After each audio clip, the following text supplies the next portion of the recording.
प्रचार अंतिम टप्प्यात आला आहे. आपण प्रचार फेरी काढली. स्वर्गीय राजाबापू असतील, भाऊ असतील, यांची आठवणीने लोक गहिवरून आले. काय सांगाल? गेल्या 5 ते 6 दिवसापासून आम्ही प्रचार करत असताना आणि प्रचार फेरीच्या माध्यमातून, प्रचाराच्या माध्यमातून गोरगरिबापर्यंत, सर्वसामान्य नागरिकापर्यंत जात असताना, मतदारापर्यंत जात असताना गेल्या अनेक वर्षापासून बापूंच्या माध्यमातून असेल, भाऊंच्या माध्यमातून असेल काम, आणि हे काम करत असताना, गोरगरिबाची सेवा करत असताना कोरोनाच्या भयंकर महामारीमध्ये बापूंचं निधन झालं. एकीकडे बोशावर मोठं संकट कोसळलं आणि दुसरीकडे ह्या निवडणुकीला सामोरं जात असताना बापू निवडणुकीला नसणे ही बोशाची आणि बोशी पंचक्रोशीतील मोठं म्हणजे आलेलं संकट आणि दुर्दैवी गोष्ट आहे.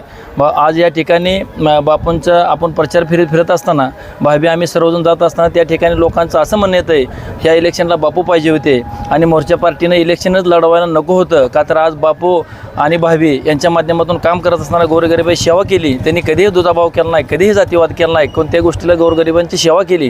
शेवटच्या घटकापर्यंत बापूंनी गोरगरिबांची सेवा केली. रात्रीच्या 1ला, 2ला, 3ला कधीही फोन आला तर बापू सक्षमपणे त्या लोकांसाठी, गोरगरिबांसाठी जात होते.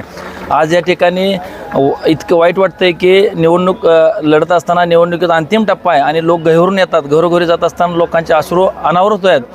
आज या ठिकाणी काम आणि कामाची पद्धत, लोकांना न्याय देण्याची भूमिका पाटली पर्वशी अतिशय चांगल्या प्रकारे आहे. त्याच्यामुळं मी स्वाभिमानी शेतकरी संघटनेचा एक जिल्ह्याचा पदाधिकारी असून मी सोजळ मनानं किंवा माझ्या सगळ्या परिवाराला घेऊन, माझ्या सगळ्या समाजाला घेऊन, माझ्या सर्व शेतकरी बांधवांना घेऊन आज या ठिकाणी मी पाटील परिवाराला गेल्या 6 दिवसापासून 7 ते 7 दिवसापासून पाठिंबा दिला आणि यांच्याबरोबर अनेक गोष्टी आणि अनेक प्रचार फेरीमध्ये सामील आहोत. भाऊनो, एकच विनंती आहे की आम्ही शेतकऱ्यांसाठी सेवा करत असताना, गोरगरिबाची सेवा करत असताना आम्ही केलेली पोचपावती आम्ही सर्व राजूबापूंच्या चरणी नतमस्तक होतोय आणि या ठिकाणी हे केलेलं बापूंचं काम असेल, भाऊंचं काम असेल, ह्या कामाकडे बघून सर्व गाव आणि परिसर हळहळत आहे आणि त्यांना मतदान करा ही सर्वांची भूमिका आहे. आणि सर्व मतदान भिरत असताना सगळ्यांची भूमिका बघितली आणि तुम्हाला एकच सांगतो की लोकांनी भरपूर प्रमाणात पाठिंबा दिला आहे आणि लोक बापूंना श्रद्धांजली मताच्या रूपातून देणार आहेत, हे तुम्हाला मी ठामपणे सांगतो. मुस्लिम समाज असेल, गोसावी समाज असेल किंवा इतर सर्व समाज, या सर्व समाजाचा पाठिंबा गणेशदादांना मिळतोय. काय सांगा? आज ह्या ठिकाणी महत्त्वाचा मुद्दा तुम्ही मांडला. आज ह्या ठिकाणी मुस्लिम समाज सर्व भागातील असेल,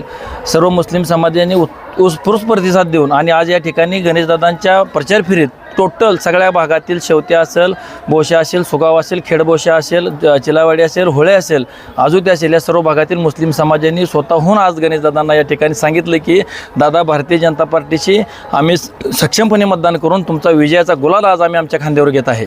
तुम्ही म्हणताय मताधिक्य असं द्या की समोरच्या उमेदवारांना पुन्हा उभं राहण्याची दानत करायला नाही पाहिजे. काय आज या ठिकाणी समोरचे उमेदवार सुद्धा बापूंचेच कार्यकर्ते होते. त्या उमेदवाराला सुद्धा बापूंनी पाठीमागे निवडून आणलं होतं. ते उमेदवार सुद्धा दानत म्हणजे मला एक समोरच्या उमेदवाराला सांगायचं आहे की त्यांनी भाभींची उमेदवारी होती, त्यांनी अर्जच भरायला पाहिजे होते. ही बोशाची निवडणूक या ठिकाणी बिनविरोध व्हायला पाहिजे होती, परंतु त्यांनी निवडणूक लावली. तो त्यांचा विषय आहे, त्यांच्या पार्टीचा विषय आहे. परंतु आम्ही ठामपणे सांगतोय ही निवडणूक आम्ही जिंकली आणि विजयाचा गुलाल पाटील परिवार आणि आमच्या सर्व जिल्हा परिषद पंचायत समिती गटावर पडलेला आहे.